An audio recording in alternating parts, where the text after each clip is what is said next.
பொதுவாகவே மழை வந்தா மக்களுக்கு மகிழ்ச்சி, அதுவும் குறிப்பா விவசாயிகளுக்கு. ஆனா அந்த மழை எப்படிப்பட்ட மழையாக இருக்கிறது? அது விவசாயத்திற்கு முழுமையாக பயன்படுத்தக்கூடிய வகையில் இருக்கிறதா? அதை தாண்டி அது அப்படி பயன்படுத்தப்படாத ஒரு நிலையில இருக்குன்னு வச்சுக்கோங்களேன். அதன் மூலமாக பல்வேறு விதமான பிரச்சனைகள் வருது. குறிப்பா பார்த்தோம் அப்படின்னா தண்ணீர் அங்கங்க இடத்துல என்ன மழை தண்ணிங்கிறது ஒரு நல்ல தண்ணி, அந்த தண்ணி தேங்குறது மூலமாக பல்வேறு விதமான பிரச்சனைகள் எழுகிறது. ஏன்னா ஒரு சாலைகள்ல இருக்கக்கூடிய தண்ணி அங்கங்கே தேங்கி இருக்கிற இந்த பிளாட்ல இந்த இடங்கள்ல இல்ல முறையாக அந்த நீர் சேகரிக்கக்கூடிய அந்த மையங்கள்ல போய் சேராமல் பல்வேறு இடங்களில் தேங்கி கிடக்கிறது மூலமாக அதன் மூலமாக அதுல கழிவுநீர் கலப்பதன் மூலமாகவும் பல்வேறு விதமான பிரச்சனைகள் வந்து கொண்டிருக்கிறது. அதுலயும் மிக முக்கியமா தற்போது எழுந்திருக்கிறது விருதுநகர் மாவட்டம் ராஜபாளையம் பகுதியில டெங்கு காய்ச்சல் மற்றும் மர்ம காய்ச்சலால பலர் பலியாக இருக்கின்றனர். அது பற்றி இன்றைய உள்ளதொழுடைய நிகழ்ச்சியில் நாம் பேச காத்திருக்கிறோம். இதற்கு முன்பாக இது பற்றி ஒரு செய்தி தொகுப்பை முதலில் பார்க்கலாம். தமிழகத்தில் கடந்த 2 ஆண்டுகளில் இல்லாத அளவுக்கு வடகிழக்கு பருவமழை பெய்தது. தமிழகம் முழுவதும் பல்வேறு சாலை மற்றும் தெருக்களில் மழைநீர் செல்ல வழியில்லாமல் ஆங்காங்கே தேங்கி நிற்கிறது.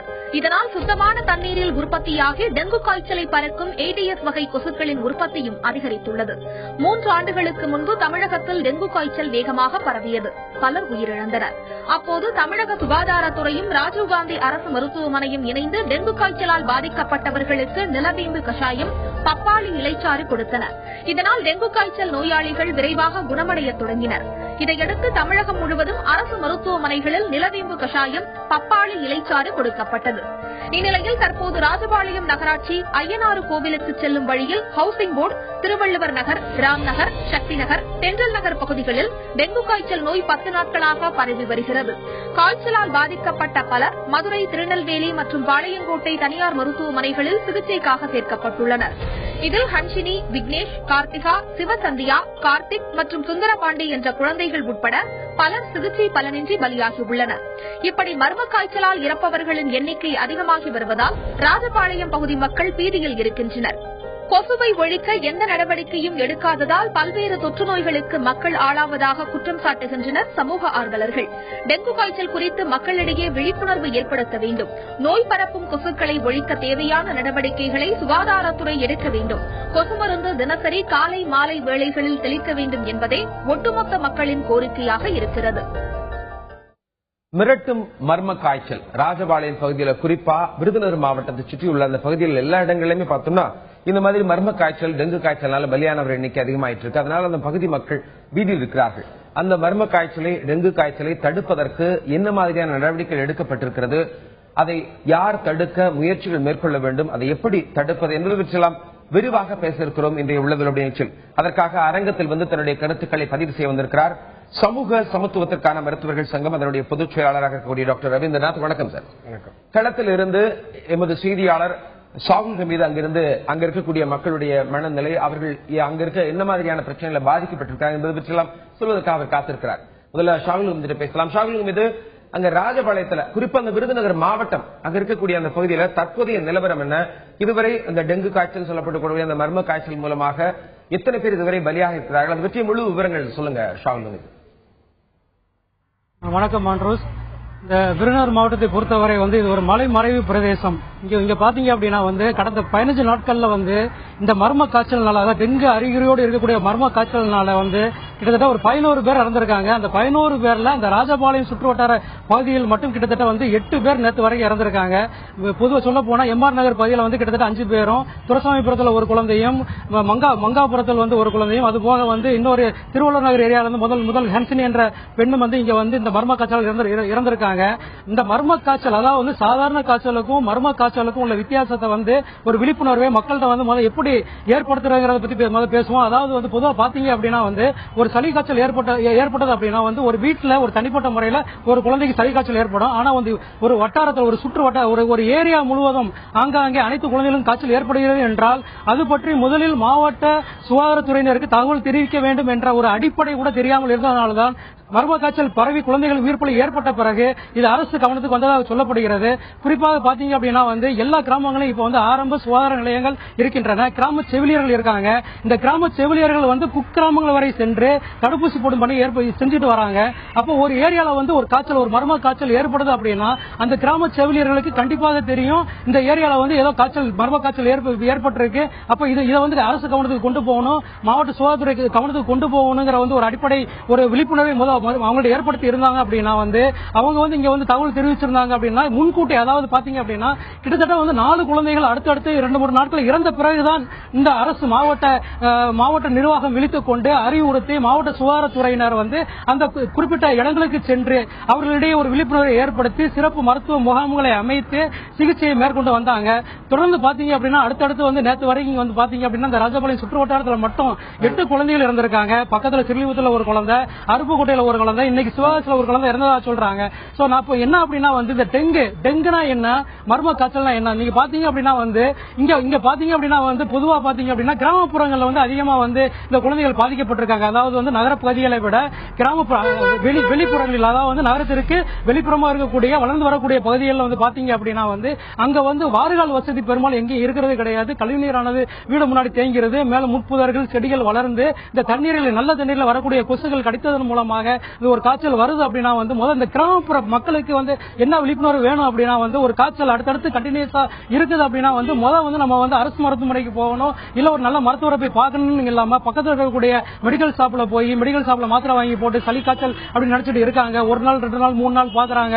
முத்தின பிறகு வந்து அவங்க சொல்றாங்க நீங்க போங்க நகராட்சி பக்கம் உள்ள ஒரு சிறப்பு மருத்துவரை போய் பாருங்க அப்படிங்கிறாங்க.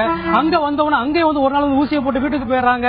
அங்க போய் அடுத்து தொடர் சிகிச்சை பண்ணுவதில்லை என்பது மருத்துவர்களுடைய குற்றச்சாட்டாக இருக்கிறது. அதாவது வந்து ஒரு தனியார் மருத்துவரை வந்து தேடி வந்து நாடி வரும் மக்கள் ஒரு சிகிச்சைக்கு வந்த பிறகு அங்க அட்மிட் ஆறுவது பதிலாக ஒரு ஊசியை போட்டு விட்டு காய்ச்சல் நின்று விட்டது என்று வீட்டில் சென்று விடுகிறார்கள். மருத்துவர்கள் சொல்லக்கூடிய குற்றச்சாட்டு என்ன என்றால் வந்து ஒரு டெங்குங்கிறது வந்து உடனடியாக தெரியாது. அதாவது வந்து ஒரு சிகிச்சைக்கு வந்தால் ஒண்ணு ஆஸ்பத்திரியில் அட்மிட் ஆக வேணும், அப்படி இல்ல அப்படின்னா வந்து காலை மாலை இருவேளையும் எங்கள்கிட்ட வரணும். 1 by 1 ஒரு 3 நாள் தொடர்ந்து வரும்போது நாங்க பொதுவாக கொடுக்கக்கூடிய சிகிச்சையை கொடுத்து அந்த சிகிச்சையினுடைய வீரியம் வேலை செய்யவில்லை என்றால் அவர்களுக்கு அடுத்த டெஸ்ட் நாங்க சொல்லுவோம், 1 by 1 சொல்லுவோம். அப்போ 5வது நாள் தான் எங்களுக்கு டெங்குடைய அறிகுறி தெரிய வரும், கார்ட் டெஸ்ட்ல வரும். டெங்குடைய அறிகுறி வந்த பிறகு முறையான சிகிச்சை எடுத்தால் அந்த சிகிச்சையில வந்து 10 நாட்கள்ல டெங்குல பாதிக்கப்பட்டவங்களுக்கு வந்து நாங்க வந்து காப்பாற்ற முடியும். அப்படிங்கும் போது வந்து அந்த மர்ம காய்ச்சல் பாதிக்கப்பட்டவங்களுடைய ஒரு விழிப்புணர்வு வேணும். அதாவது வந்து மருந்து மாத்திரைகளை மெடிக்கல் ஷாப்ல வாங்கி சாப்பிடாம வந்து எங்கள்கிட்ட வந்து தொடர் சிகிச்சைக்கு வரணும். அது போக வந்து வீட்டுல வந்து முத்திய நிலைமையில வந்து இங்க அரசு மருத்துவர்கள் சொல்லக்கூடிய குற்றச்சாட்டு என்னவா இருக்கு அப்படின்னா வந்து ஆங்காங்க போய் மருந்து மாத்திரைகளை வாங்கி வந்து நோய் முற்றிய பிறகு எங்கள்கிட்ட அரசு மருத்துவ நிலையத்துக்கு வராங்க. அரசு மருத்துவமனைக்கு வரும் பொழுது வந்து இங்க வந்து நாங்க வந்து ஒரு உயிரிழப்பு ஏற்படும் பொழுது பழி எங்க மேல போடுறாங்க அப்படிங்கிறது அரசு மருத்துவருடைய குற்றச்சாட்டாக இருக்கிறது. எது எப்படியோ இந்த ஏரியாவில் வந்து இப்ப பாத்தீங்க அப்படின்னா வந்து மர்ம காய்ச்சல்ங்கிறது வந்து பரவி மக்களுடைய ஒரு பீதி ஏற்பட்டு இருக்கிறது. இந்த பீதியை போக்க வேண்டியது அரசுடைய கடமையாக இருக்கிறது. ஆனா இப்ப பாத்தீங்க அப்படின்னா வந்து இந்த டெங்கு என்று சொல்லப்படுகிற டெங்கு அறிகுறியோடு சொல்லப்படுகிற அதாவது குற்றச்சாட்டு வந்து பாதிக்கப்பட்ட காய்ச்சலால் பாதிக்கப்பட்ட மக்கள் வைக்கக்கூடிய குற்றச்சாட்டு எப்படின்னா இப்ப பாத்தீங்க அப்படின்னா கிட்டத்தட்ட வந்து ஒரு 20 பேர் வந்து பாளையங்கோட்டை மருத்துவமனையில் இருக்காங்க. மதுரையில தனியார் மருத்துவமனையில் ஒரு 30 பேர் அட்மிட் ஆயிருக்காங்க. எம்ஆர் நகர் என்று சொல்லப்படக்கூடிய பகுதியிலிருந்து கிட்டத்தட்ட 29 பேர் கொடுத்திருக்காங்க. மதுரை தனியார் மருத்துவமனையில் இந்த மாதிரி வந்து சிகிச்சை பெற்று வரதா சொல்றாங்க. டெங்குக்காக 3 டெஸ்ட் எடுக்கிறதா சொல்றாங்க. 3 டெஸ்ட்ல நெகட்டிவ் வரதா சொல்றாங்க. பாத்தீங்க அப்படி இவ்வளவு கலைஞர்களுக்கு அப்புறம் இங்க சமூக ஆர்வலர்கள் எல்லாம் சேர்ந்து வந்து ஒரு சாலை மறியல் அது இதுன்னு பண்ண பிறகு பாத்தீங்க அப்படின்னா அந்த மாவட்ட நிர்வாகம் அறிவுறுத்தி இந்த மாவட்ட சுகாதாரத்துறையினர் இப்ப வந்து அங்கங்கே மருத்துவ குழுக்களை அனுப்பி வந்து மருத்துவ முகாம் அமைச்சிருந்து இப்ப வந்து பாத்தீங்க அப்படின்னா இங்க வந்து பாத்தீங்க அப்படின்னா விருதுநகர்ல வந்து இருக்கக்கூடிய மாவட்ட அரசு மருத்துவமனையிலேயே வந்து இந்த டெங்குடைய எலைசா பரிசோதனை செய்யக்கூடிய கருவி இல்லாம இருந்துச்சு. இப்பொழுதுதான் பாத்தீங்க அப்படின்னா இந்த ராஜபாளையம் பகுதியில் வந்து எலைசா பரிசோதனை கருவியை போட்டு வந்து நியமிச்சிருக்காங்க. அதுபோக வந்து இந்த டெங்கு காய்ச்சல் வந்தா கட்டணங்கள் குறைவாக இருக்கும். அந்த கட்டணங்களை கொடுக்கக்கூடிய பிளட் செப்பரேட்டர் கருவியை வந்து இப்பதான் வந்து நியமிக்க போறதா சொல்றாங்க. இப்படி அரசு தரப்புல வந்து விரைந்து அதாவது மெத்தன போக்கை கடைபிடிக்காம வந்து மக்களுடைய பீதியை போக்க வேண்டியது இங்க அரசுடைய கடமையாக இருக்கிறது. ஆண்ட்ரூஸ் தொடர்ந்து பேசலாம். ஷாகுல் மீது கிட்டத்தட்ட 10 பேர் வரை இதுவரை பலியாக இருக்கிறாங்க அப்படின்னு சொல்றாங்க. டாக்டர் ரவீந்திரநாத் பேசணும். பொதுவா வந்து மழை பெஞ்சாலே பிள்ளைங்களுக்கு சின்ன குழந்தைகளுக்கு குறிப்பா வந்து பாத்தீங்கன்னா ஒரு ஜலதோஷம் பிடிக்கிறது, காய்ச்சல் வருது அப்படிங்கிறது ரொம்ப சர்வசாதாரணமா இருக்கிறது. பட் இந்த மாதிரியான செய்திகள் எல்லாம் பார்க்கும்போது அந்த காய்ச்சல் அப்படிங்கிறது இந்த மர்ம காய்ச்சலை எப்படி நாம் அடையாளம் காணுகிறது, அதற்குண்டான ஒரு அறிகுறியா என்ன சொல்ல நினைக்கிறீங்க நீங்க? அதாவது முதலில் மர்ம காய்ச்சல் என்று சொல்வதே தவறு. மர்ம காய்ச்சல் என்ற வார்த்தையை அந்த பதமே திட்டமிட்டு அரசால் பரப்பப்படுகிறது. ஏனென்று சொன்னால் ஒரு மழை காலத்துல பல்வேறு நோய்கள் வருகிறது. இது வந்து இந்தியாவில் மட்டும் இல்ல, தமிழ்நாட்டில் மட்டும் இல்ல, சர்வதேச அளவில் மழைக்கால நோய்களும் உண்டு. அவ்வாறு பார்க்கின்ற போது நீங்க சொன்ன மாதிரி சாதாரண ஜலதோஷம் வரலாம், பன்றி காய்ச்சல் வரலாம், பறவை காய்ச்சல் வரலாம், எலி காய்ச்சல் வரலாம், அதே போல மலேரியா வரலாம். அப்புறம் நீங்க சொன்ன மாதிரி இப்ப டெங்கு காய்ச்சல் வரலாம், சிக்கன் குனியா வரலாம். இந்த மாதிரி பல்வேறு காய்ச்சல் வந்து மழை காலத்துல பரவும். டைபாய்டு பரவது வாய்ப்பு இருக்கு. அதே போல மஞ்சக்காமாலை பரவது வாய்ப்பு இருக்கு. இந்த மாதிரி ஏராளமான நோய்கள் வந்து மழை காலத்துல சாதாரண குழந்தைகளையும் பெரியவர்களையும் எல்லாருமே பாதிக்கக்கூடிய வகையில பரவுகிறது. குறிப்பா குழந்தையில அதிகமாக டெங்கு காய்ச்சல் பாதித்து குழந்தைகள் அதிகமாக டெங்கு காய்ச்சலாக இறக்கிறார்கள் பெரியவர்களை விட. அவ்வாறு இருக்கின்ற பொழுது இந்த காய்ச்சல் என்ன காய்ச்சல் என்று கண்டுபிடித்து அதை தடுப்பதற்கு நடவடிக்கை எடுக்க வேண்டியது அரசுடைய பொறுப்பு. அவங்களுக்கு மாறாக திட்டமிட்ட ஊடகங்கள் மூலமாக மர்ம காய்ச்சல் சொல்வதன் மூலமாக ஒருவேளை தன்னுடைய பொறுப்பிலிருந்து அரசு தட்டி கழிக்கிறது தான் பொருள்.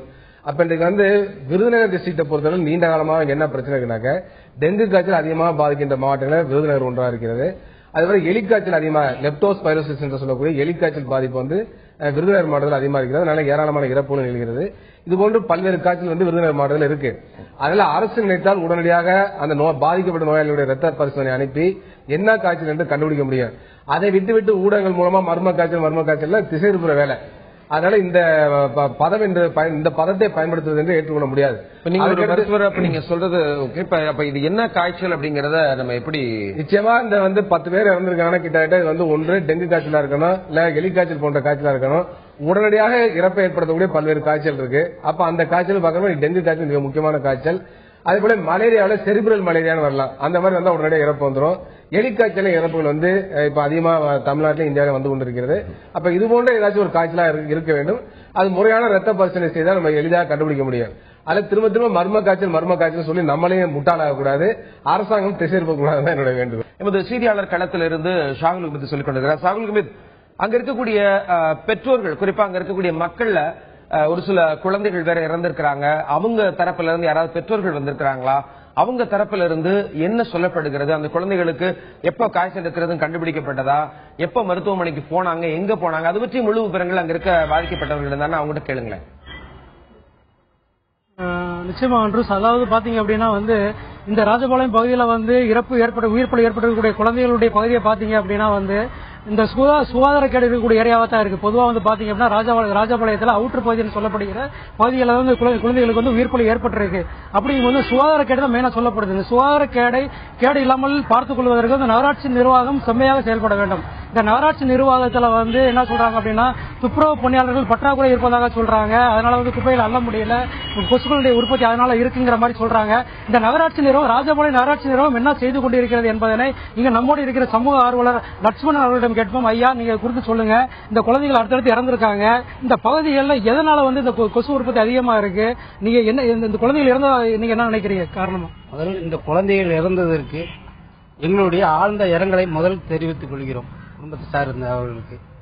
இந்த ராஜபாளையத்தில் குழந்தைகள் இறந்ததற்கு முழு நிர்வாகம் பொறுப்பு நகராட்சி நிர்வாகம் தான். நகராட்சியில் ஆணையாளர் கிடையாது. 2 ஆண்டு காலமாக ஆணையாளர் கிடையாது. சுகாதாரத்துறை மருத்துவர் ஒருவர் இருக்கப்பட வேண்டும். பல ஆண்டுகளாக இந்த நகராட்சியில் கிடையாது. ஆணையாளர் இருந்தும் தலைவர்கள் இருந்து அன்றாட பணிகளை 42 வார்டுகளுக்கும் காலை எந்திரித்தோன்னு எந்தெந்த பணிகள் செய்தங்கிறத விரிவாக செய்து கொடுத்திருந்தால் இது போன்ற பிரச்சனை தவிர்த்திருக்கலாம். ஆனால் 42 வார்டுகளிலும் சுகாதார கேடுகளா இருக்கிறது. இதுக்கு காரணத்தை கேட்டால் சுகாதார பணியாளர் பற்றாக்குறை என்று ஒரு நுண்டிச்சாக்க சொல்கிறார். அதை ஏற்றுக்கொள்ளக்கூடிய விஷயம் அல்ல. அதை சுகாதாரத்துறை போடக்கூடிய பணி நகராட்சி நிர்வாகம் தான் செய்யப்பட வேண்டும். இதுதான் இந்த நேரத்தில் சொல்ல ஒரு பெரிய இதா இருக்கு. அதே நேரத்தில் இந்த கொசு தொல்லையினால் இருக்கக்கூடிய பெரிய வார்கள் ஒரு பல ஆண்டுகளுக்காக ஒரு 2 ஆண்டு 3 ஆண்டுகளாக தேக்கப்பட்டு அந்த 3 ஆண்டுகள் இருக்கக்கூடிய கழிவுகளும் மழை நீர்களில் சேர்க்கக்கூடிய கழிவுகளும் சேர்ந்துதான் இந்த தொற்று நோய் பரவுவதற்கு மிகவும் பெரிய ஒரு பாதிப்பா இருக்கு. குறிப்பாக எம்ஆர் நகர் பகுதியில் அந்த பகுதியை சார்ந்து இருக்குன்னா அங்க இருக்கக்கூடிய கம்மா, அந்த பகுதியை சேர்ந்துதான் அந்த கம்மாயும் இருக்கு. ராஜபாளையத்தில் இருக்கக்கூடிய கழிவுகள் பூராமே அங்கதான் போகுது. இதை அதை சுத்தம் செய்து வார்காலை சுத்தம் செய்தால் இது போன்ற பணிகளை தவிர்த்திருக்கலாம். இதுக்கு முழு காரணம் நகராட்சி நிர்வாகம் தான் என்பதை இந்த நேரத்தில் நான் சொல்ல கடமைப்பட்டிருக்கிறேன். அதாவது ஆட்ரூஸ் நகராட்சி நிர்வாகத்து மேல குற்றச்சாட்டு வைக்கிறாங்க. அது போக பாத்தீங்க அப்படின்னா இந்த சிறு குழந்தைகளை இந்த காய்ச்சல் பாதிக்குது. சிறு குழந்தைகளை பாதிக்கிற காரணம் என்ன அப்படின்னா கிராமப்புறங்களில் பாத்தீங்க அப்படின்னா உயர்நிலை நடுநிலை பள்ளிகள் அதே மாதிரி தொடக்க பள்ளிகள் அதிகமா இருக்கு. அங்க பாத்தீங்கன்னா மழைநீர் தேங்கி இருக்கு. உள்ள சரியான கழிப்பறை வசதியும் கிடையாது. தேங்கி இருக்கக்கூடிய மழை நீரை அப்புறப்படுத்துவதற்கு பஞ்சாயத்து நிர்வாகங்களுக்கு மாவட்ட நிர்வாகம் உத்தரவிட வேண்டும். அதையும் செய்ய வேண்டும் என்பது எங்களுடைய கோரிக்கையாக இருக்கிறது. இது குறித்து இங்கு இந்த பாதிக்கப்பட்ட குடும்பத்தினரோடு அதிகமாக இப்பொழுது இந்த பிரச்சனையை முன்னெடுத்து செல்கின்ற சமூக ஆர்வலர் அவர்களிடம் கேட்போம். ஐயா மாரியப்பன், நீங்க இதை பத்தி விவரமா சொல்லுங்க. ராஜபாளையம் இந்த மாவட்டத்திலே மிகப்பெரிய நகராட்சியாக உள்ளது. 42 வார்டுகளை கொண்டிருக்கக்கூடிய இந்த நகராட்சியிலே துப்புரவு பணி என்பது சரியில்லாத காரணத்தால் மிகப்பெரிய சுகாதார கேட்டினுடைய விளைவாக இன்றைக்கு 8 குழந்தைகளுடைய மரணம் என்பது இங்கு நடந்திருக்கின்றது. இங்கு இருக்கக்கூடிய அரசு மருத்துவமனையிலே 7 குழந்தைகள் இறந்ததற்கு பின்பு டெங்கு காய்ச்சலை கண்டறியக்கூடிய எலிசா கருவி என்பது செயல்பட ஆரம்பித்திருக்கின்றது. 42 வார்டுகளிலே இங்கு இருக்கக்கூடிய பிரச்சனைகளை பேசுவதற்காக கடந்த 30ஆம் தேதி கூட்டப்பட்ட நகரசபை கூட்டத்தில் இவ்வளவு பிரச்சனைகள் நடந்து கொண்டிருக்கக்கூடிய காலத்தில் கூட வெறும் 4 நிமிடத்தில் நகராட்சி கூட்டம் என்பது நிறைவேற்றுகிறது. 39வது வார்டு என்று சொல்லக்கூடிய எம்ஆர் நகர் பகுதியில் கிட்டத்தட்ட 3 குழந்தைகள் இறந்திருக்காங்க. இந்த வார்டு அதிமுகவுடைய நகர செயலாளர் இருக்கக்கூடிய அந்த வார்டு. அந்த வார்டில் கூட இன்னும் சுகாதார பணி என்பது நடக்காத விளைவு.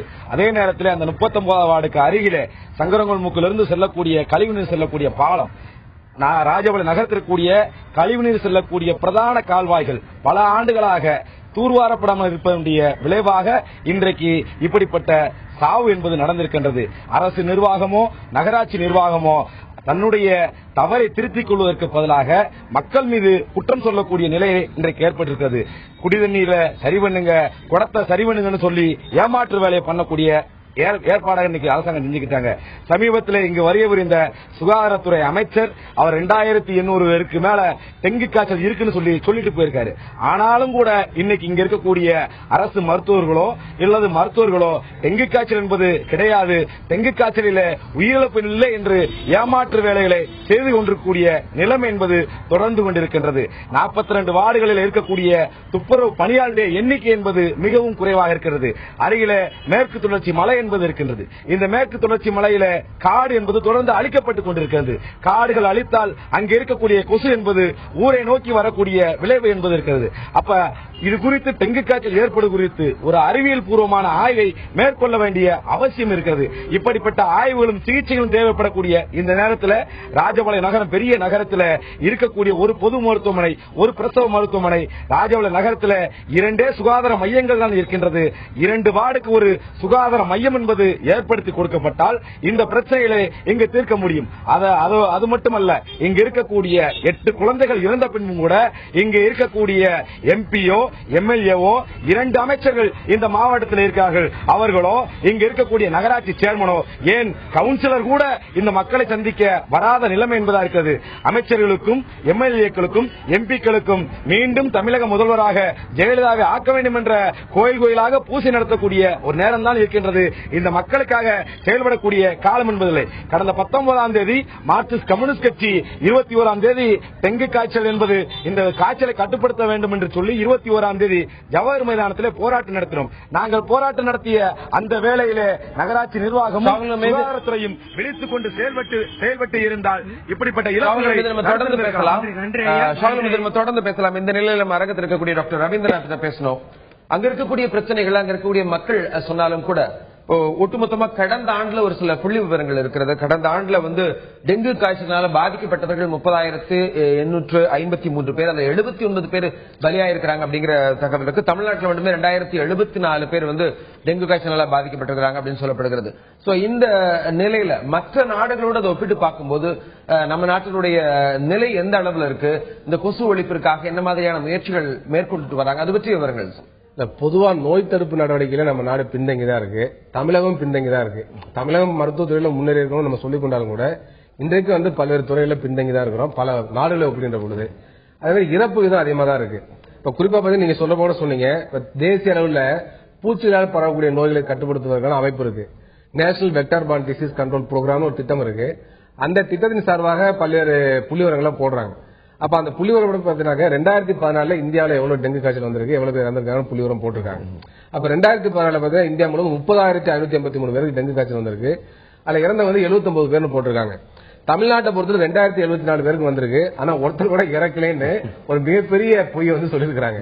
அப்ப தமிழ்நாட்டுல இன்னைக்கு கிட்டத்தட்ட பாத்தீங்கன்னா செய்தித்தாள்கள் வந்ததெல்லாம் பார்க்கும்போது ஒரு கிட்டத்தட்ட 100 பேருக்கு குறையாது. ஆனா அப்பட்டமான ஒரு பொய்யை அரசு செய்யுதுனாக்க அப்ப என்ன மூடி மறைக்க பாக்குறாங்க. அப்ப பல புள்ளிவர்கள் ஒப்பிடுகின்ற பொழுது பாத்தீங்கன்னா இப்ப 2010 லத்தீன் அமெரிக்க நாடுல கிட்டத்தட்ட 15 லட்சம் பேருக்கு டெங்கு காய்ச்சல் வந்திருக்கு. அந்த 15 லட்சம் பேர்ல இறந்து பாத்தீங்கன்னா வெறும் 1000 பேர் தான். ஆனா அதே சமயத்துல 2012 பாத்தீங்கன்னாக்க தமிழ்நாட்டுல 19,000 பேருக்கு டெங்கு காய்ச்சல் வந்துச்சு. அதுல 150 பேர் இறந்திருக்காங்க. அப்ப இந்த இறப்பு பாத்தீங்கன்னா தமிழ்நாட்டுல ரொம்ப அதிகமா இருக்கு. அது காரணம் என்னன்னாக்க இங்க சிகிச்சை முறைகள்ல குறைபாடு இருக்கலாம். அதே போல டெங்கு காய்ச்சல்ல பரப்பக்கூடிய வைரஸ் வந்து 4 வகை இருக்கு. அதுல மிக மோசமான வைரஸ் டெங்கு காய்ச்சல் வைரஸ் 2 அதுவா கூட இருக்கலாம். அப்ப இதெல்லாம் கண்டுபிடிக்கணும் ஒரு முழுமையான முறையான ஆராய்ச்சி செய்து ஆய்வு செய்து எதனால இறப்பு அதிகமா இருக்கிறத கண்டுபிடிக்க வேண்டிய பொறுப்பு வந்து தமிழ்நாடு அரசுக்கு இருக்கு. Indian council for medical research என்று சொல்லக்கூடிய இந்திய மருத்துவ விஞ்ஞான அந்த ஆராய்ச்சி கழகத்தில் இருக்கிறது. ஆனா அதையெல்லாம் செய்தார்கள் என்று சொன்னால் நிச்சயமாக செய்யவில்லை என்றுதான் சொல்ல வேண்டும்.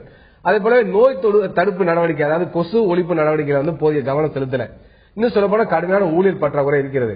அப்ப ஊழியர் பற்றாக்குறை இருக்கிறதை எதிர்த்து போதிய ஊழியர்கள் நியமிக்கணும்னு சொல்லி தமிழ்நாட்டில் உள்ள அந்த மருத்துவ ஊழியர்களை இன்னைக்கு வந்து போராட்டம் பண்ணிருக்காங்க. எங்க சங்கம் தொடர்ந்து வலியுறுத்தது. பாத்தீங்கன்னாக்க ஒவ்வொரு ஆரம்ப சுகாதாரத்துக்கு 2 ஊழியர் தான் போடுறாங்க. இந்த 2 ஊழியரை போடுறப்ப அவங்க வந்து கான்ட்ராக்ட்ல போடுறாங்க. 72 நாள் கான்ட்ராக்ட். அப்ப அந்த கொசு சீசன் சொல்லி இருக்கக்கூடிய அந்த காலகட்டத்துக்கு மட்டும் 72 நாளைக்கு போடுறாங்க. அவங்களுக்கு ஊதியம் வந்து 170 ரூபாய். அப்ப 170 ரூபாய் ஊதியத்துல 72 நாளைக்கு போடுறப்ப பல பேர் அதுல சேர்றதே கிடையாது. அப்ப நிரந்தர அடிப்படையில் போடணும். அப்ப ஒரு பிரைமரி ஹெல்த் சென்டர் 30,000 மக்கள் தொகை, ஏறத்தாழ 5,000 வீடுகள் இருக்கக்கூடிய பகுதி. அப்ப ஒரு பிரைமரி ஹெல்த் சென்டர் 2 தற்காலிக ஊழியர் கொசு ஒழிப்பு நடவடிக்கை போதவே போதாது. ஏன்னு சொன்னால் ஒரு ஊழியர் வந்து ஒரு வாரத்துக்கு 1000 வீடுகள்ல தான் கொசு மருந்து போய் அடிக்க முடியும். அப்படி பார்க்கின்ற பொழுது குறைந்தபட்சம் ஒவ்வொரு பிரைமரி ஹெல்த் 5 பேராச்சும் வேணும். ஆனா 2 பேரை போட்டு அதை 72 நாள் கான்ட்ராக்ட்ல போட்டு 120 ரூபாய் சம்பளம் கொடுத்து நான் கொசு ஒழிப்பு நடவடிக்கைகளை மேற்கொள்றேன்னு சொன்னாங்க. இதை விட கேலி கூத்தான நடவடிக்கை வேற எதுவுமே இருக்க முடியாது. அப்ப அரசாங்கம் நானும் கொசு ஒழிக்கிறேன்னு சொல்லிட்டு மக்களை ஏமாத்தத ஒழிய உண்மையிலேயே முழு மனதோடு இந்த நோயை வந்து ஒழிக்க வேண்டும், அது கொசு ஒழிக்க வேண்டிய நடவடிக்கை வந்து தீவிரம் காட்டவில்லை என்ற குற்றச்சாட்டு வைக்க வேண்டிய அவசியம் தான் இருக்கு. அதே போல இன்னும் சொல்ல போனாங்க பாத்தீங்கன்னாக்க கொசு ஒழிப்பு நடவடிக்கைக்காக மத்திய அரசு ஒதுக்கக்கூடிய நிதியை வந்து தமிழக அரசு முறையாக பயன்படுத்தவே இல்லை. அது நீண்ட காலமாக அந்த குறைபாடு இருக்கிறது. குறிப்பா பாத்தீங்கன்னா 2010-11 அதாவது 2012-13 பாத்தீங்கன்னாக்க மத்திய அரசாங்கம் கொசு ஒழிப்பு நடவடிக்கைக்காக 9,800 கோடி ரூபாய் தமிழ்நாட்டுக்கு ஒதுக்கி இருக்கு. ஆனா அந்த ஆண்டு செலவு செய்யப்பட்டது பாத்தீங்கன்னாக்க வெறும் 1,26 லட்சம் தான் செலவு பண்ணிருக்காங்க. மத்திய அரசு ஒதுக்கிய தொகை 9,000 கோடி ரூபாய் 9 கோடி ரூபாய் ஏறத்தால. ஆனால் செலவு செய்த தொகை 1 கோடி ரூபாய் தான், 1,26 லட்சம் தான். அதே மாதிரி 2011-12 பாக்குறப்ப 7,64 லட்சம் ரூபாய் அரசாங்கம் கொசு ஒழிப்பு நடவடிக்கை மத்திய அரசு ஒதுக்கியது. ஆனா தமிழ்நாடு அரசு செலவு செய்தது 3,41 லட்சம் தான். அப்ப அந்த கொசு ஒழிப்பு நடவடிக்கைக்காக மத்திய அரசு ஒதுக்கிற நிதியே குறைவானது. அந்த நிதியை முழுமையா பயன்படுத்தினாக்க நிச்சயமாக ஒவ்வொரு பிரைமரி சேர்ந்து 5 பேரை போட முடியும். அப்ப இன்னும் கூட மத்திய அரசு வலியுறுத்தி நாங்கள் நிரந்தர ஊழியரா போடணும்னு சொல்லி கூடுதல் நிதியை வாங்கி ஒவ்வொரு பிரைமரி சென்று குறைந்தபட்சம் 5 ஊழியரை நிரந்தர அடிப்படையில் நியமிப்பதன் மூலமாக தான் நிரந்தரமாக இந்த கொசு ஒழிப்பு நடவடிக்கை வந்து மேலும் தீவிரப்படுத்த முடியும், கட்டுப்படுத்த முடியும். உலகம் முழுவதும் உடனடியாக கொசு ஒழிக்க முடியாது. அது இந்தியாவிலும் சரி தமிழ்நாட்டிலும் சரி. அது ஒரு பெரிய நாம் எதிர்கொள்ளக்கூடிய மிகப்பெரிய சவால் தான்.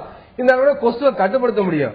அதை கூட ஒழுங்கா செய்யலாக்க டெங்கு காய்ச்சல், சிக்கன் குனியா, மலேரியா போன்ற கொசுனால் பரவக்கூடிய பல்வேறு நோய்களை கட்டுப்படுத்தவே முடியாது. நல்லா வரக்கூடிய இறப்புகளையும் கட்டுப்படுத்த முடியாது, தடுக்க முடியாது. எனவே தமிழக அரசு இந்த விஷயங்களை தீவிரம் காட்டி உடனடியாக போதிய ஊழியர்கள் நியமிக்கணும், மக்கள் மத்தியில் விழிப்புணர்வு ஏற்படுத்தணும், கொசு வந்து பல்கி பெருகி இனவிருத்தி செய்வதை தடுக்கணும். அதே போல லார்வா லெவல்ல அதாவது அந்த தண்ணீர்ல வந்து அது புழுவா இருக்கக்கூடிய நிலைமையில அந்த ஒழிப்பதற்கான நடவடிக்கைகள் இருக்கணும். அதே போல கொசுவாக அது வளர்ந்த கொசுவா மாறி அதை ஒழிக்கிறதுக்கான நடவடிக்கை எடுக்கணும். அதுபோல கொசு கடிக்காம தடுப்பதற்கான நடவடிக்கைகளை பற்றி விழிப்புணர்வு ஏற்படுத்தணும். இதுபோன்று பல்வேறு பன்முகத்தன்மை வாய்ந்த பல கட்ட நடவடிக்கையின் மூலமாக தான் கொசு கடிப்பதன் மூலமாக வரக்கூடிய பல்வேறு நோய்களை தடுக்க முடியும். ஆனா இந்திய அரசும் சரி தமிழக அரசும் சரி இல்ல போதிய கவனம் செலுத்தவில்லை என்பதுதான் என்னுடைய குற்றச்சாட்டு. இதுல மிக முக்கியமா அந்த பகுதியில் இருக்கக்கூடிய விருதுநகர் மாவட்டத்தினுடைய சுகாதாரத்துறை இணை இயக்குநர் டாக்டர் கதிரேசன் நம்மோட தொலைபேசியில் இணைகிறாங்க.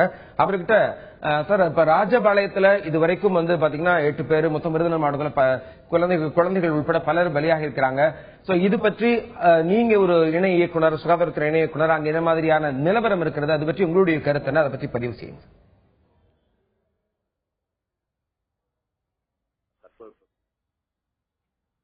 சில இடங்கள்ல வந்து காய்ச்சலின் தாக்கம் கொஞ்சம் அதிகமா இருக்குதுங்க.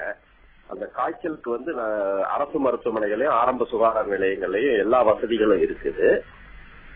அரசு மருத்துவமனைகள்ல ஃபீவர் வார்டு தனியா ஏற்படுத்தி அங்க 24 மணி நேரமும் சுழற்சி முறையில மருத்துவர்களும் செவிலியர்களும் பணிபுரிஞ்சு வர்றாங்க.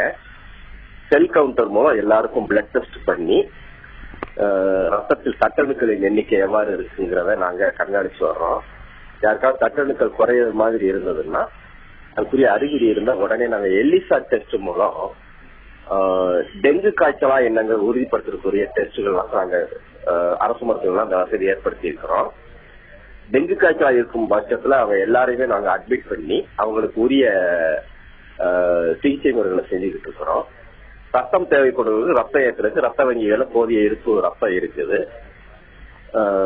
இது தவிர கொசுக்கள் மூலம் நோய்கள் பரவாமல் இருப்பதற்கு, டெங்கு, சிக்கன் குனியா, மலேரியா போன்ற காய்ச்சல் பரவாமல் இருக்கிறதுக்கு பொது சுகாதாரத்துறை மூலம் ஒவ்வொரு வார்டுலையும் நாங்க கொசு ஒழிப்பு, anti larval and anti adult mosquito control measures நாங்க பண்ணிக்கிட்டு இருக்கிறோம். இது தவிர ஸ்கூல்ஸ் எல்லா இடங்கள்லயும் நாங்க ஃபியூமிகேஷன் மூலம் வீடுகள்லயும் காய்ச்சல் தாக்கம் எங்கெங்கெல்லாம் அதிகமா இருக்கோ அங்க பூராவே நாங்க கொசு ஒழிப்பு முறையை தீவிரப்படுத்தி இருக்கோம். தற்போது காய்ச்சலின் தாக்கம் ரொம்ப வெகுவா குறைஞ்சிருச்சு. இத நாங்க தொடர்ந்து பின்பற்றி காய்ச்சலின் தாக்கத்தை முற்றிலும் நிறுத்திடலாம். பொதுமக்களுக்கும் ஒரு விழிப்புணர்வை ஏற்படுத்தி இருக்கிறோம். காய்ச்சல் கண்டவுடன் அரசு மருத்துவமனைகள் அவங்க அணுகணும். போலி டாக்டர்கள்ட்ட போய் ஊசி போடுறதோ குளுக்கோஸ் ஏற்றுறதோ செய்யக்கூடாது. இது தவிர இந்திய மருத்துவ கழகத்தின் மூலம் மற்ற டாக்டர்களுக்கும் தனியார் மருத்துவமனை டாக்டர்களுக்கும் நாங்க ஒரு புரோட்டோகால் கிளாஸ் மாதிரி எடுத்து காய்ச்சலை எந்த அளவுக்கு அணுகுமுறை செய்யணுங்கிறத நாங்க ஒரு விழிப்புணர்வை நாங்க ஏற்படுத்தி இருக்கோங்க. அரசு மருத்துவமனைகள்ல இருந்து சிகிச்சை செய்த இதுவரைக்கும் ராஜபாளையம் அரசு மருத்துவமனையா இருந்தாலும் சரி, ஸ்ரீவில்லிபுத்தூர் அரசு யாருக்குமே மரணம்ங்கிறது ஏற்படலைங்க. நாங்க முற்றிலும் நல்லா குணமாக்கித்தான் நாங்க வீட்டுக்கு அனுப்பி இருக்கிறோம். பட் சில குழந்தைகள் இந்த இறந்த கன்சிகா, கார்த்திகா, சிவசெல்வி, இந்த சிவசங்கரி, இந்த குழந்தைகள்லாம் தனியார் மருத்துவமனைகள்ல காமிச்சிருக்கிறாங்க. அதுல 10 பேர் குவாலிஃபைடு டாக்டர்ஸ் இல்லாம பாத்துருக்காங்க. அவங்க தனியார் மருத்துவமனைகள்ல முற்றிலுமா, அதாவது எல்லிசா போன்ற பல ஹையர் எண்ட் டெஸ்ட்கள்லாம் இல்ல. அவங்க சில காரணங்கள்னால முற்றிய நிலையில அரசு மருத்துவமனைக்கு மதுரைக்கும் திருநெல்வேலிக்கு கொண்டு போய் அங்க சிகிச்சை பலனளிக்காம இறந்திருக்கிறாங்க. இது முற்றிலும் தவறான செயல். எதுவா இருந்தாலும் மருத்துவமனைகள்ல, அரசு மருத்துவமனைகள் எல்லா வசதியும் இருக்கிறதுனால மக்கள் அதை பயன்படுத்தணும்னு நாங்க எதிர்பார்க்கிறோம். இதற்கு மீடியாவும் சரி மற்றவங்களும் ஒத்துழைப்பு கொடுக்கணும். இது தவிர நிலவேம்பு, மலவேம்பு கஷாயங்கள் ரொம்ப நல்ல பலன் அளிக்குது. சட்டணுக்கள் எண்ணிக்கை குறையாம பாத்துறது. அத நாங்க முன்னிறுத்தி நாங்க அதை அறிவுறுத்துறோம். ராஜபாளையம் பகுதியில 25 முதல் 42வது வார்டு வரைக்கும், குறிப்பா 39வது வார்டுல தாக்கம் அதிகமா இருக்கிறது கண்டறியப்பட்டது. அந்த ஏரியாக்கள் பூராவே நாங்க மருத்துவ குழு, பொது சுகாதாரத்துறையும் அரசு மருத்துவமனையும் இணைஞ்சு மருத்துவ குழு ஒன்று கேம்ப் மாதிரி நாங்க நடத்தி அங்க காய்ச்சல் கண்ட அனைவருக்கும் பரிசோதனை செஞ்சு அது யார் யாருக்கு உள்நோயாளி சிகிச்சை தேவையோ அவங்கள பூராமே அரசு மருத்துவமனைகளுக்கு அனுப்பி நாங்க அட்மிஷன் போட்டு சிகிச்சை செஞ்சுக்கிட்டு இருக்கோம். இப்ப கூட அரசு மருத்துவமனை 32 காய்ச்சல் கண்டவர்கள் அனுமதிக்கப்பட்டிருக்காங்க. அது பெரும்பாலும் வைரஸ் காய்ச்சல் தான். யாருக்குமே தட்டணுக்கள் எண்ணிக்கை குறையல. எண்ணிக்கை குறைஞ்ச ஒரு சிலருக்கு நாங்க எலிசா மூலம் டெங்கு டெஸ்ட் பார்த்துருக்கிறோம். அதுல பார்த்துட்டு இருக்கிறவங்களும் நல்ல ஒரு பாதுகாப்பான சூழ்நிலையில தான், கவனிப்புல தான் இருக்கிறாங்க. அவங்கள யாருக்குமே டேஞ்சரஸ்லி இல் லிஸ்ட்ங்கிற லிஸ்ட்ல வரல. அவங்க எல்லாருமே நல்ல நிலையில இருக்காங்க. டெங்கு பாதிச்சவங்களுமே கூட நாங்க கொடுக்கிற சிகிச்சை முறைகள்ல இது மிகைப்படுத்தி சொல்லக்கூடிய ஒன்று அல்ல. இதுதான் உண்மை நிலவரம், இன்றைக்கு நிலவரம். அவங்களுக்கு எல்லாருமே நல்லா பூர்ணமா குணமடைஞ்சுட்டு இருக்கிறாங்க.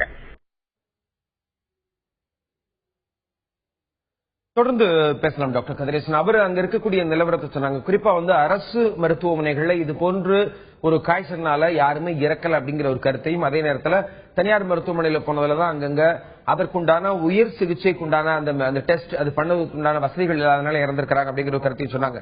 இதே நேரத்தில் இன்னொன்னு, அந்த பகுதிகளில் தற்போது சுகாதாரத்துறை சார்பாக முழுமையாக நடவடிக்கை எடுக்கப்பட்டு வருகிறது. அந்த காய்ச்சல் பாதிக்கப்படாமல் இருக்கிறதுக்கும் அந்த காய்ச்சலால பாதிக்கப்பட்டவர்களை கண்டறிந்து அவர்களுக்கு உரிய சிகிச்சை அளிப்பதற்குண்டான முழு முயற்சி எடுக்கப்பட்டு வருவதாக சொல்லியிருக்கிறாங்க. இந்த நேரத்தில் நமது களத்தில் இருக்கக்கூடிய செய்தியாளர் ஷாகுல் பேச நினைக்கிறேன். ஷாகுல் மீது அங்க இருக்கக்கூடிய நிலவரம் என்ன, அதற்கு உரிய நடவடிக்கைகள் எல்லாம் எடுப்பதற்கு சுகாதாரத்துறை என்னென்ன முயற்சிகள் எல்லாம் மேற்கொண்டு வராங்க, அது அங்க இருக்கக்கூடிய மக்கள்கிட்ட கேளுங்க. அது அவங்களுக்கு போதுமானதாக இருக்கிறதா, இன்னும் எத்தனை பேர் பாதிக்கப்பட்டிருக்காங்க, அதை பற்றி விவரங்களை சொல்லுங்க. நிச்சயமா அதாவது அதற்கு முன்னாடி வந்து இந்த மர்ம காய்ச்சலால் பாதிக்கப்பட்டவங்க இங்க உள்ள உள்ளூர் டாக்டர்களை எப்படி அணுகினாங்க, அவங்க கிட்ட வந்து எந்த மாதிரி வந்தாங்க, அவங்க கிட்ட எந்த மாதிரி ஒரு விழிப்புணர்வு இருக்கணும். அதாவது ஒரு குழந்தை காய்ச்சலால் பாதிக்கப்பட்டிருந்தால் அவர் அந்த பெற்றோர்கள் செய்ய வேண்டியது என்ன என்பதனை முதலில் நம்மிடம் பகிர்வதற்காக, கருத்துக்களை பதிவு செய்வதற்காக இந்திய மருத்துவ சங்கத்தினுடைய தலைவர் டாக்டர் கோதண்டராமன் இருக்கிறார்கள். அவர்களும் இது குறித்து கேட்போம். ஐயா, நீங்க ஒரு மர்ம காய்ச்சல் வந்த பிறகு பெற்றோர்கள் எந்த மாதிரி நடந்துக்கிறணும், இன்னைக்கு இங்க உள்ள பெற்றோர்கள் எந்த மாதிரி உங்கள்ட்ட சிகிச்சைக்கு வந்தாங்க, கொஞ்சம் எடுத்து சொல்லுங்க. இந்த ஒரு அவசரமான நிலைமை, ஒரு காய்ச்சல் ஒரு ஊரில் குறிப்பிட்ட காலகட்டத்தில் பரவி இருப்பதால் எல்லோரும் இதை நம்ம பற்றி பேசிட்டு இருக்கிறோம். அந்த மாதிரி டைங்கள்ல இந்த விழிப்புணர்வை மக்களிடையே கொண்டு வருவதற்கு இந்த தந்தி டிவி அவர்கள் மீடியா மூலமாக நல்ல ஒரு பணி செய்து கொண்டிருக்கின்றார்கள். அவர்களுக்கு என்னுடைய வாழ்த்துக்கள். இது ராஜபாளையம் இந்திய மருத்துவ சங்கங்களினுடைய தலைவராக என்னுடைய வாழ்த்துக்களை முதலில் குறித்துக் கொள்கின்றேன். பொதுவா ராஜபாளையத்தில் இந்த கடந்த 2 மாசமோ 1 மாசமோ ஒரு திடீர்னு ஒரு அவுட் பிரேக், ஒரு காய்ச்சல் திடீர்னு நிறைய பேருக்கு வந்திருக்கு. அது வந்து நிறைய பேருக்கு டெங்கு காய்ச்சலாக இருக்கு அப்படின்னு ஒரு பேசப்படுகின்றது. முக்கியமான காரணம் வந்து முக்கியமான காரணம் ஏன் திடீர்னு இந்த சீசன்ல, இப்ப போன பனிகாலம், அதுக்கு முந்தின பனிகாலம், ஒவ்வொரு நவம்பர் டிசம்பர்லயும் வருது காய்ச்சல் எல்லாருக்கும். மக்கள் முதல்ல புரிஞ்சுக்கணும், ஒவ்வொரு கிளைமேட் சேஞ்சிலையும் இந்த வைரஸ் காய்ச்சல்ங்கிறது எல்லா ஊர்லயும் உலகம் முழுவதும் பரவும். அதான் நீங்க தெரிஞ்சுக்கணும். வைரஸ் காய்ச்சல்ங்கிறது ஒவ்வொரு சீசன் 4 மான்சூன், ஒவ்வொரு 3 மாசத்துக்கு ஒரு சீதோஷ நிலை மாறும். அப்ப நிச்சயம் ஒரு காய்ச்சல், ஒரு வைரஸ், ஒவ்வொரு சீசன்லயும் ஒரு வைரஸ் காய்ச்சல் பரவலாம். பொதுவாக குளிர்காலங்களில் இந்த டெங்கு காய்ச்சல் கொசுக்கள் மூலமாக பரவுவதால், குளிர்காலங்களில் இந்த மழை காலங்களில் இந்த கொசு மூலமாக பரவுவதால் டெங்கு காய்ச்சல் நிறைய இருக்கும். ஏன் ராஜபாளையத்தில் இத்தனை வருஷம் இல்லாத ஒரு பெரிய அவுட் பிரேக் இருந்துச்சுன்னா, 3 வருஷமா எல்லாருக்கும் தெரியும் மக்களுக்கு, 3 வருஷமா மழை இல்லை, வறட்சி ராஜபாளையத்துல. இந்த வருஷம் மழையும் அறகுறையா பெஞ்சிட்டு எல்லாத்தையும் ஒரு சில இடங்களில் தண்ணீர் தேங்கி நிக்கிறது, சில இடங்களில் குளங்கள் குட்டைகள்ல தண்ணீர் இருக்கு. முறையாக அந்த சாக்கடை வழி, அந்த வாறுகால் வழியாக தண்ணீர் வந்து சென்றடைந்து ஒரு பாதுகாப்பான இடத்திற்கு அந்த தண்ணீர் கொண்டு செல்லப்படவில்லை. இந்த மாதிரி தண்ணீர் தேக்கத்தினால் அந்தந்த ஏரியால கொசு நிறைய இருந்து இந்த வட்டம் ஒரு அவுட் பிரேக், திடீர்னு ஒரு ராஜபாளையத்தில் அவுட் பிரேக் இருக்குதுதான் உண்மை. இந்த டெங்கு காய்ச்சல்ங்கிறது மோசமான காய்ச்சலா அப்படிங்கிற கேள்விக்கு முதல்ல நீங்க எல்லாரும் தெரிஞ்சுக்கணும். நிச்சயம் இது உயிர்கொல்லி நோய் அல்ல, மார்டாலிட்டி டிசீஸ் கிடையாதுன்னு முதல்ல தெரிஞ்சுக்கணும். அது முக்கியம். நம்மளுடைய அந்த ஒரு அசால்ட்னு சொல்றதா இல்ல அதனுடைய விழிப்புணர்வு இல்லாதனால சில பிள்ளைகளுக்கு ஆயிருக்கு, என்ன காரணம்னு சொல்றேன். சோ இந்த காய்ச்சல் டெங்கு காய்ச்சலா சாதாரண காய்ச்சலாங்கிறது அறிகுறிக்கு தனியா கிடையாது. இது ஒரு டாக்டர் பார்த்தோன்னே இது டெங்கு காய்ச்சல், இது சாதாரண காய்ச்சல் அப்படின்னு கிடையாது. எல்லா வைரஸ் காய்ச்சலுக்கு மாதிரியும் இந்த டெங்கு காய்ச்சல்லையும் காய்ச்சல் விட்டு விட்டு வரும். 4 மணி நேரத்துக்கு ஒருக்கா, 6 மணி நேரத்துக்கு ஒருக்கா, 2 மணி நேரத்துக்கு ஒருக்கா திருப்பி பெருசா அடிக்கும். எல்லா காய்ச்சல் மாதிரியும் இந்த காய்ச்சலுக்கும் இருமல் இருக்கும், உடம்பு வலி இருக்கும், நிறைய சிவியர் பெயின், ஜாயிண்ட் பெயின்ஸ் இருக்கும். எல்லா வைரஸ் காய்ச்சலும் இது பொதுவான அறிகுறிகள். அது மாதிரிதான் டெங்கு காய்ச்சலுக்கு இந்த அறிகுறிகள் இருக்கும். அதனால ஒரு டாக்டர் பார்த்த உடனே இது டெங்கு காய்ச்சல் நீ சுதாரிச்சுக்கோன்னு சொல்ல முடியாது. ஆனா டாக்டர் என்ன விழிப்புணர்வு உங்களுக்கு மக்களுக்கு கொடுப்பாங்கன்னா, இந்த சீசன்ல இந்த எபிடமிக் திடீர்னு ஒரு அவுட் பிரேக் இருக்கு, அதனால நீங்க எல்லாரும் இந்த காய்ச்சல் ஒரு பேபிக்கு, ஒரு குழந்தைக்கோ பெரியவங்களுக்கோ காய்ச்சல் வந்தா நீங்க செய்ய வேண்டியது, தயவு செய்து நாங்கள் மருத்துவர்கள் கூறுகின்றோம், தயவு செய்து கேட்டு நீங்கள் நிச்சயம் அந்த விழிப்புணர்வோடு இருக்க வேண்டும் என்பது எங்களது வேண்டுகோள். ஒரு காய்ச்சல் இந்த சீசன்ல வந்தா, எந்த சீசன்லயும் சரி, ஒரு காய்ச்சல கை குழந்தையை கொண்டுட்டு போறோம், ஒரு குழந்தையை கொண்டுட்டு போறோம், டாக்டர்கிட்ட முதல் நாள் காமிக்கிறோம், அந்த தயவு செய்து அந்த டாக்டர் கூறுவது போல ஒரு 5 நாட்கள் தொடர்ச்சியாக அந்த டாக்டரிடம் செல்லுங்க. இல்ல கவர்மெண்ட் ஆஸ்பத்திரிக்கு போறீங்கன்னா தொடர்ச்சியாக கவர்மெண்ட் ஆஸ்பத்திரிக்கு ஒரு 5 நாள் போங்க. அதுதான் ரொம்ப ரொம்ப ரொம்ப முக்கியம். இப்ப இறப்பு நேரிட்ட 7-8 குழந்தைகளும் சரி, நாங்கள் விசாரித்த அளவில் ஒரு டாக்டர்கிட்ட ஒரு நாள் போயிருக்காங்க, 2-3 நாள் போறதில்ல, 4ஆவது நாள் இன்னொரு டாக்டர்கிட்ட போறாங்க, அங்கேயும் ஒரு நாள் பார்த்துட்டு இந்த டாக்டர்ட்டையும் டெஸ்ட் பண்ணல, அந்த டாக்டர்ட்டையும் டெஸ்ட் பண்ணல, ஊடால 3 நாளைக்கு இந்த வெளியே பனியில, திறந்த வெளியில, சாக்கடை பக்கத்துல, குட்டை குளம் பக்கத்துல விளையாண்டு இருக்கிறாங்க பிள்ளைங்க எல்லாம். இப்படி எல்லாம் காரணம். யாரையும் நம்ம இதுல ஒரு குறிப்பிட்ட ஒரு விஷயத்தை நம்ம யாரும் குற்றம் சொல்ல முடியாது, ஆதங்கப்பட முடியாது. இது எல்லாருடைய ரெஸ்பான்சிபிலிட்டி, எல்லாருடைய அந்த பொறுப்பு மிகுந்த ஒரு முக்கியமான விஷயம். ஆகையால முதல்ல நம்பர் 1, டெங்கு காய்ச்சலும் வைரஸ் காய்ச்சலும் தனித்தனியா பார்த்தோன்னே கண்டுபிடிக்க முடியாது. இந்த அவுட் பிரேக் இருக்கனால மக்கள் என்ன செய்யணும், ஒரு காய்ச்சல்னு ஒரு டாக்டர்கிட்ட போனாங்கன்னா, அது பிரைவேட் டாக்டராக இருந்தாலும் சரி, தனியா அரசாங்க மருத்துவமனை சரி, தொடர்ந்து செல்ல நீங்கள் கட்டாயம் பழகிக் கொள்ள வேண்டும். ஏன்னா இந்த காய்ச்சலுடைய தன்மை 10 நாளைக்கு இந்த ரத்தத்துல இந்த வீரியம் இருக்குங்கிறது உண்மை. முதல் 3 நாள் இந்த கிருமியினுடைய வீரியம் ஜாஸ்தி இருக்கும், காய்ச்சல் நிறைய இருக்கும். 2வது 3 நாள் 4, 5, 6 3வது நாள் காய்ச்சல் குறையும். அந்நேரம் எல்லாரும் சந்தோஷப்பட்டுருவாங்க காய்ச்சல் குறைஞ்சிருச்சுன்னு. ஆனா அப்பதான் இந்த 4, 5, 6 நாள்ல 2வது 3 நாள்ல தான் இந்த தட்டணுக்கள் குறையிறது, ரத்தம் என் பிள்ளை இருமிச்சு சார், ரத்தமா வந்துச்சு, வாந்தி எடுத்துச்சு, ரத்தமா வந்துச்சு, என் பிள்ளை தொடர் வாந்தி இருந்துகிட்டே இருக்கு சார், 3 நாள் எல்லாம் இருந்துச்சு, 4வது நாள் வாந்தி எடுத்துக்கிட்டே இருக்கு, வயிற்று வலிக்குன்னு சொல்லுது. இப்படியெல்லாம் சொல்ற அந்த அறிகுறிகள், அதாவது அது ஒரு தப்பான அறிகுறிகளை விட கொடுமையான அறிகுறிகள், கடுமையான அறிகுறிகள், வார்னிங் சைன் சொல்லுவோம், எச்சரிக்கையான சிம்டம்ஸ் அறிகுறிகள், எச்சரிக்கை அறிகுறிகள் சொல்லுவோம், அதுக்கு பேர் வார்னிங் சைன்ஸ். அப்ப இந்த 4, 5, 6 நாள் தான் இந்த காய்ச்சல் வந்தவங்க இன்னும் ரொம்ப கவனமா இருக்கணும். எல்லாரும் நம்ம என்ன நினைச்சிரோம், முதல் 2 நாள்ல காய்ச்சல் விட்டுருச்சு, 3 நாள்ல காய்ச்சல் விட்டுருச்சு, சந்தோஷமா பரவாயில்ல டாக்டர்கிட்ட போனா நல்லா பார்த்தாரு, 3 விட்டுருச்சு. அந்த மனப்பான்மையை மட்டும் நீங்க தயவு செய்து மாத்திக்கணும். 6 நாட்கள் கட்டாயம், முதல் 7 நாட்கள் கட்டாயம் இந்த மருத்துவரிடம் நீங்க சென்று பிள்ளையை காமிக்க வேண்டும். அப்படி அல்லாமல் 3 நாள் காய்ச்சல் குறைஞ்சிருச்சுன்னா டாக்டர் சொல்ற அறிகுறிகள், அந்த எச்சரிக்கை அறிகுறிகள் இருந்தால் உடனே மறுபடியும் டாக்டர் வரணும். அது மட்டும் நல்லா எச்சரிக்கை அறிகுறிகள் என்னென்ன நீங்க தெரிஞ்சுக்கணும், அப்பதான் நீங்க வர முடியும் டாக்டர்கிட்ட. முதல்ல தோல்ல சிவப்பா ஒரு பொறியா வர்றது, சிவப்பா rashes, skin rashes, erythematous skin rashes, ஸ்கின்ல இருக்கிற ரேஷஸ் வந்தா உடனே டாக்டர் வந்துருங்க. அடுத்து என் பிள்ளை தொடர்ச்சியா என் நெஞ்சுக்குழியில எனக்கு வலிக்கு சார், வயிற்று என் பிள்ளை சுயந்து வலி சொல்லிக்கிட்டே இருக்கு சார், எனக்கு இந்த காய்ச்சல் விட்டுருச்சு சார், ஆனா என் பிள்ளை வலி இருக்குன்னு சொல்லிக்கிட்டே இருக்கு அப்படின்னா உடனே டாக்டர்கிட்ட வந்துருங்க. இல்ல சார் என் பிள்ளை 3 நாள் நல்லா இருந்துச்சு, 2 நாள் நல்லா இருந்துச்சு, இப்ப வாந்தியா எடுத்துக்கிட்டே இருக்கு சார், ஒரு வாந்தி இல்ல ஒரு நாளைக்கு 10 தடவை வாந்தி எடுக்கு சார் அப்படின்னா உடனே டாக்டர்கிட்ட வந்துருங்க, உடனே டாக்டர்கிட்ட வந்துருங்க. அடுத்தபடியாக என் பிள்ளை திடீர்னு மூச்சு விட்டுச்சு, இல்லாட்டி இருமிச்சு, வாந்தி வந்துச்சு, ரத்தம் அதுல வந்துச்சு, வாந்தியில ரத்தம் வந்துச்சு, வெளிக்கு போகும்போது கருப்பா போச்சுன்னா அது ரத்தம் கசிவு அறிகுறிகள். சோ எப்படி குடல்ல ரத்தம் கசிஞ்சு உள்ள தங்கி அது கருப்பு கலரா மாறி வருது. சோ கருப்பு கலர் வர்றதுனால ரத்தம் இல்லைன்னு நீங்க நினைச்சுக்கிட கூடாது, கருப்பா வர்றது மலத்துல ரத்த போக்குடைய அறிகுறிகள். இந்த மாதிரி வார்னிங் சைன்ஸ், எச்சரிக்கை சைன்ஸ். என் பிள்ளை திடீர்னு கிறங்குது சார், ரொம்ப பேர் இந்த டீஹைட்ரேஷனை மறந்துடுறாங்க, உடம்புல இருக்கிற தண்ணிச்சத்து குறையறத மறந்துடுறாங்க. சோ காய்ச்சல்ல எப்பயுமே நமக்கு தண்ணிச்சத்து வெளியேறும். ஒரு காய்ச்சல், எந்த காய்ச்சல் வந்தாலும் சரி, டைபாய்டோ, வைரலோ, ஃப்ளூவோ, இன்ஃபுளுன்சாவோ, டெங்குவோ, மலேரியாவோ, எந்த காய்ச்சல் வந்தாலும் ஒரு உடம்புல இருந்து நீர் வெளியேற்றப்படும், வேர்வை மூலமாக காய்ச்சல்னால வெளியேற்றப்படும். அப்ப பிள்ளை சீக்கிரம் கறங்கிரும். மத்த நேரத்துல கறங்கிறத விட இந்த காய்ச்சல் இருக்கிற முதல் 3 நாள்ல பிள்ளையும் கறங்கிரும்.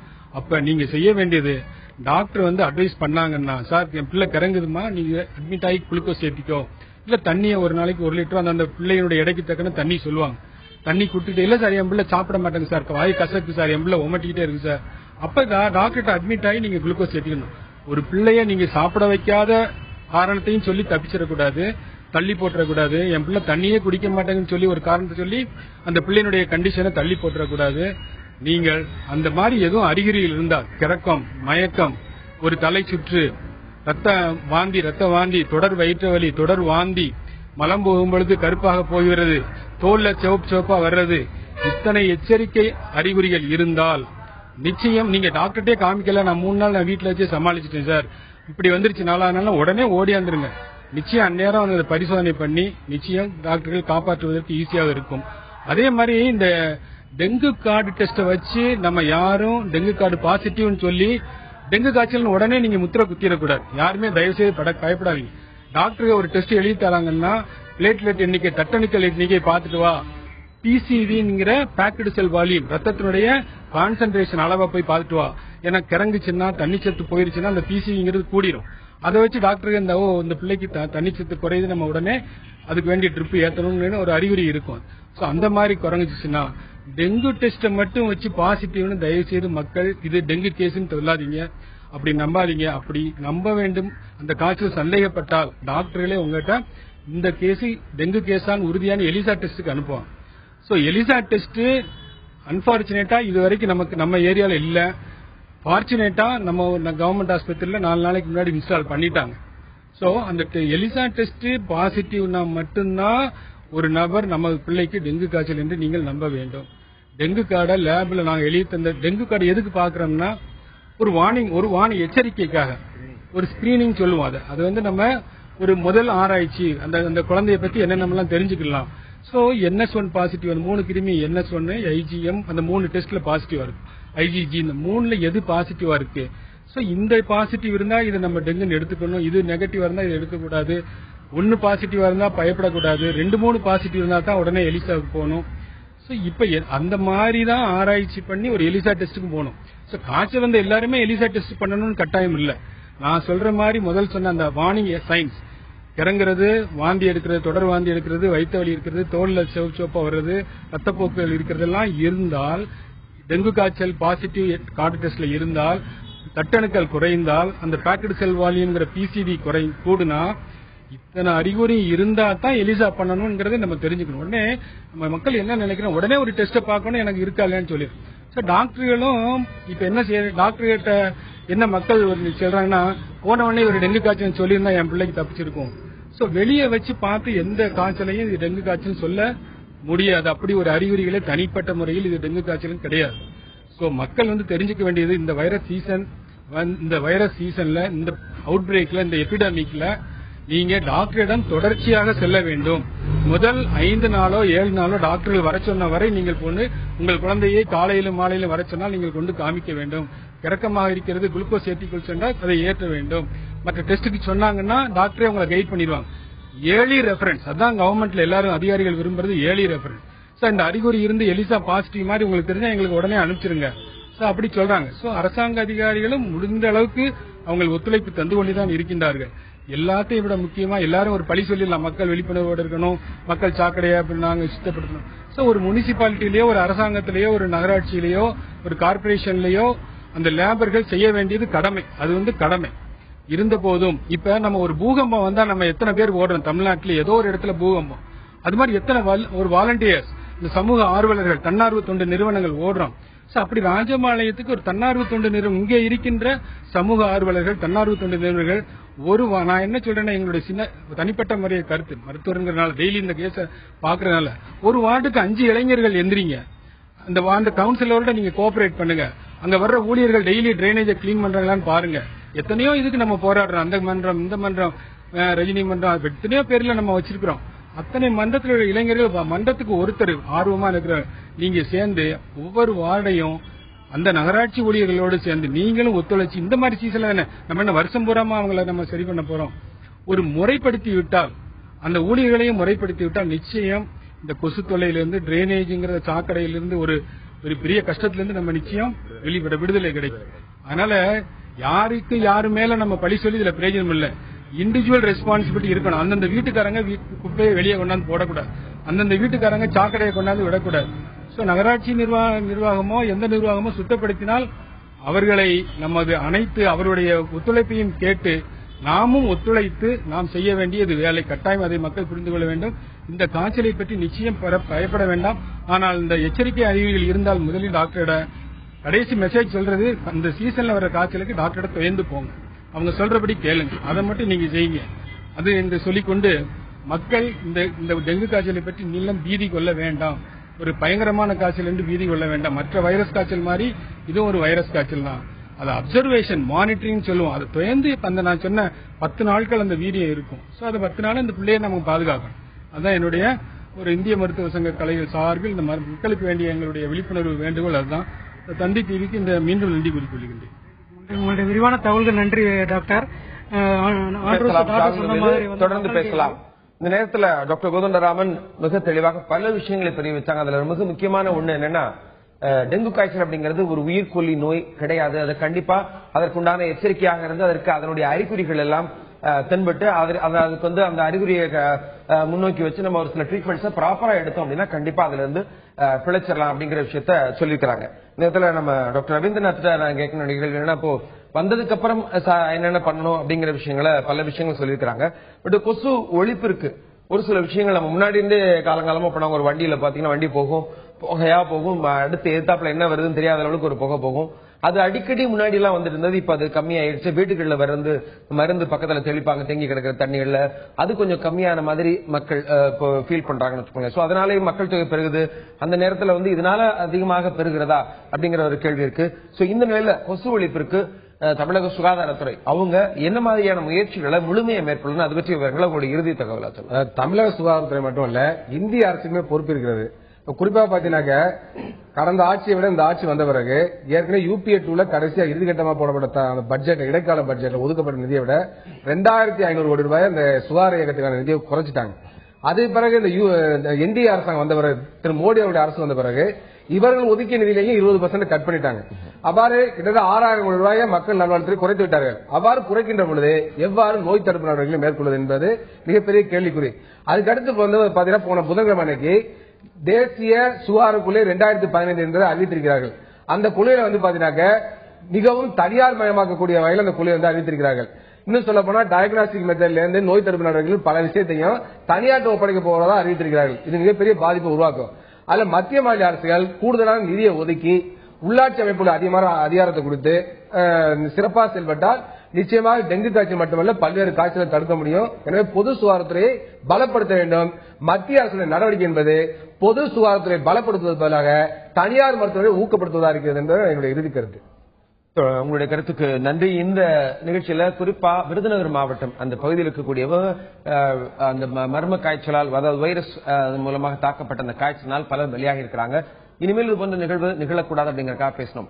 அதற்கு தமிழக சுகாதாரத்துறை மட்டுமல்லாமல் இந்திய அரசும் சரி அதற்குண்டான ஒரு முழுமையான முயற்சி மேற்கொள்ள வேண்டும். கொசு ஒழிப்பிற்காக பாத்தீங்கன்னா நிதி ஒதுக்குறதுல அந்த நிதியிலையும் நிதி குறைக்கப்பட்டிருக்கிறது அப்படின்னு சொல்லப்படுகிறது. அது குறைக்கப்படாம இந்த நோய் தடுப்பதற்குண்டான, நோய் குறைப்பதற்குண்டான ஒரு முயற்சிகளுக்கு அதிக மருத்துவ பணம் கொடுக்கணும், நிதி ஒதுக்கணும். அந்த ஒதுக்கப்படக்கூடிய நிதி முழுமையாக பயன்படுத்தப்படும். என்ன கடந்த ஆண்டுகள்ல பாத்தீங்கன்னா அது முழுமையாக பயன்படுத்தப்படல. அது தமிழக அரசு அதற்கு கூடுதல் கவனம் எடுத்து அதற்குண்டான உரிய நிதியை முழுமையாக செயல்படுத்த வேண்டும். அதன் மூலமாக கொசு ஒழிக்கப்பட வேண்டும். சரி, தமிழக அரசு தான், சுகாதாரத்துறை தான், இல்ல மத்திய அரசு தான் பண்ணணும் அப்படிங்கறதுல ஒவ்வொரு தனிப்பட்ட மக்களும் முயற்சி பண்ணணும். தான் இருக்கிற இடத்துல இருந்து பக்கத்துல இந்த மாதிரி மழை நீர் தேங்காதபடி இருக்கக்கூடிய ஒரு சூழலை உருவாக்கணும். அதுக்காக மழை தண்ணி தேங்குற இடத்துல ஃபுல்லா நம்ம ஆக்கிரமிச்சிடணும் அப்படின்னு அர்த்தம் கிடையாது. அந்த தண்ணீரை இன்னும் கழிவுநீர் கலக்காம இருக்கிறதுக்கு, அதன் மூலமா நோய் பரவாமைப்பதற்குண்டான ஒரு சூழல் உருவாகாத நிலையில் நாம இருக்கணும். நிறைய பேர் பாத்தீங்கன்னா ஏற்கனவே டாக்டர் கூட சொன்ன மாதிரி கழிவுநீர் எல்லாம் பாத்தீங்கன்னா ஒரு பொதுவான இடத்துல விட்டுருவாங்க. இன்னொன்னு பாத்தீங்கன்னா நம்ம வீடு பக்கத்துல ஏதாவது எம்டி பிளாட் இருந்ததுன்னா அங்க அப்படியே குப்பையை தூக்கி அங்க போட்டுருவாங்க. அந்த பிளாட்டுக்காரங்க அடுத்து வரும்போது கிளீன் பண்ண வரும்போது படாத பாடு பெரும்பாடா இருக்கும். இந்த விஷயங்கள் எல்லாம் தவிர்க்க வேண்டும். ஒவ்வொரு தனி மனிதனுக்கும் நாம இருக்கிற இடம், சுத்தி இருக்கிற இடம் சுத்தமா இருக்கணும். அதன் மூலமாக நோயை தடுக்கிறதுக்குண்டான முயற்சி மேற்கொள்ளணும் அப்படிங்கறதா. அது மட்டும் இல்லாம இதுவே இந்த ஒட்டுமொத்தமாக அந்த நிகழ்ச்சியில் கலந்து கொண்டவர்களுடைய மொத்த கருத்தாக இருக்கிறது. இந்த நிகழ்ச்சியில் கலந்து கொண்ட டாக்டர் ரவீந்திரநாத், அது மட்டும் இல்லாம அங்கு களத்தில் இருந்து பேசி doctor Kothandaraman, doctor Kathiresan, doctor Ravindranath, பார்த்த நேயர்கள், இந்த செய்தியாளர் ஷாகுல் மீது அனைவருக்கும் நன்றி தெரிவித்துக் கொண்டு மீண்டும் ஒரு நிகழ்ச்சியில் சந்திப்போம். நன்றி, வணக்கம்.